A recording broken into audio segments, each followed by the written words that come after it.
மக்களின் விடுதலைக்காக போராடக்கூடிய, அவர்களின் மீட்சிக்காக போராடக்கூடிய ரட்சகர்கள் தான் விடுதலை சிறுத்தைகள் என்பதை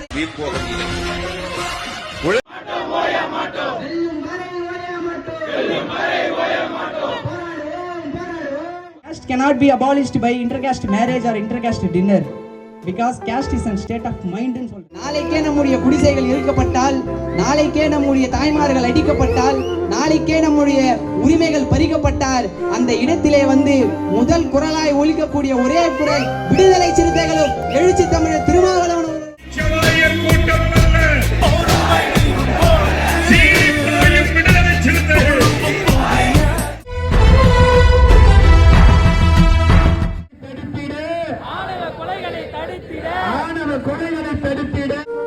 நான் சொன்னேன், என்னுடைய தோழர்கள் என்னுடைய அழைப்பை ஏற்று நிச்சயமாக வருவார்கள் என்று சொன்னேன்.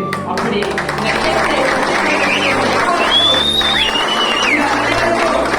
என்னுடைய நிஜாக நன்றியை தெரிவித்துக் கொள்ள விரும்புகிறேன்.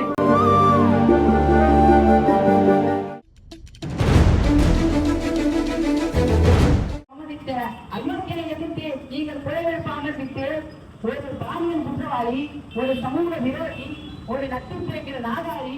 அரசு மருத்துவமனைக்கு வரக்கூடியவர்கள் யார் என்றால் ஏழை எளிய மக்களும், அன்றாடங்காட்சிகளும், கூலி வேலை செய்யக்கூடியவர்களும், தூய்மை பணியாளர்களும், விண்வெளி சமூகத்தை சேர்ந்தவர்கள் தான் வருகிறார்கள். இவர்களுக்காக கேட்பதற்கு ஆள் இல்லை என்பதற்காக, இவர்களுக்காக குரல் கொடுப்பதற்கு ஆள் இல்லை என்பதற்காக இவர்களை ஏளனமாக அவர்களினுடைய உயிர்கள் மீது சிறிதளவும் அக்கறை இல்லாமல் நடந்து கொள்வது வன்மையாக கண்டிக்கத்தக்கது.